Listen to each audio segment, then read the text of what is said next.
Se meia entrada é tão bom, por que a gente não faz meia entrada então para todo mundo? Não é mesmo? A meia entrada, assim como quase tudo aqui no Brasil, não é o problema em si, mas sim a consequência de um problema anterior. Nesse caso, a consequência de um sistema de ensino horrível, onde há pessoas repetindo ideias sem nenhuma base na realidade. É fake news que chama? Essa ideia é repetida tantas vezes que a população acaba absorvendo, e inocentemente acaba repetindo sem entender do que se trata. E qual é essa ideia? É a ideia estúpida de que é possível anular as regras da economia ou da contabilidade com uma simples lei no Congresso. E é esse tipo de ideia errada que faz parte dos grandes problemas do Brasil. É uma questão de mudança de mentalidade. Alguém consegue imaginar, por exemplo, uma lei que anule a gravidade? Ou então uma lei que proíba as pessoas de morrerem antes dos 100 anos, por exemplo? Ou até mesmo uma lei que proíba as pessoas de morrerem de Covid? Pensando bem, que tal uma lei que proíbe o vírus de circular? Parece ridículo, e de fato é, pessoal. Apesar de a gente ter tido tempo suficiente na educação básica para aprender coisas como, por exemplo, meiose, mitose, mitocôndrias, por algum motivo, alguém achou que introdução à economia não era tão importante assim para ser ensinado para as crianças. Em 2019, cerca de 80% dos ingressos vendidos foram de meia entrada, o que significa que cada estabelecimento perderia cerca de 40% do seu faturamento se mantivesse o preço anterior. Você já imaginou que uma pessoa que vendesse antes esses ingressos, antes da lei da meia entrada, ela perderia cerca de 40% do faturamento?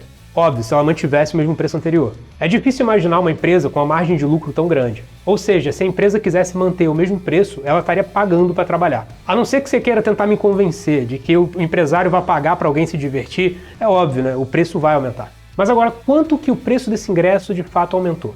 Se a empresa for manter o mesmo lucro, que é o mais provável, ela provavelmente teria que aumentar cerca de 65% no valor do ingresso, fazendo que na prática a meia entrada tenha um desconto de apenas 18% referente ao valor original. Quase a metade do dobro, né, pessoal?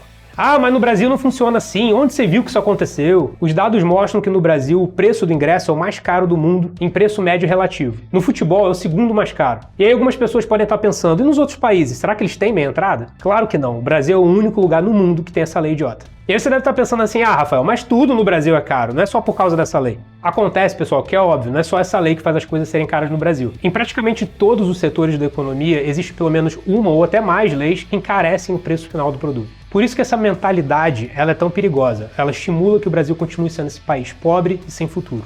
Mas ainda assim há quem diga que se o pobre pagar menos no final, ainda vai ter distribuição de renda. Mas aí só tem uma coisa pra te contar, pessoal. O pedreiro e a faxineira, eles não têm direito à meia entrada. Agora, aquele playboyzinho lá que estuda numa escola particular, esse tem. Você realmente acha que existe alguma justiça nessa lei? Se fosse possível solucionar o problema de parte da população só impondo que as empresas cobrassem a metade do preço dos seus produtos, a gente poderia, através de canetada, resolver o problema da população inteira. Por que não, então, meia entrada para todo mundo? Por que não fazer, então, o preço dos remédios nas farmácias ou os produtos do mercado serem pela metade? E se a solução é tão boa assim, por que nos principais países do mundo, as principais economias, não copiam essa lei e replicam lá para poder fazer o mesmo? Meu nome é Rafael Romero e eu me cansei de ver os políticos fazerem esse tipo de coisa. E por isso, e tantas outras coisas, eu sou pré-candidato a vereador na cidade de São Paulo. Se você entendeu o tamanho do problema, curta esse vídeo e compartilhe com o máximo de pessoas que ainda podem estar sendo enganadas por essa enorme fake news que rola no Brasil há décadas.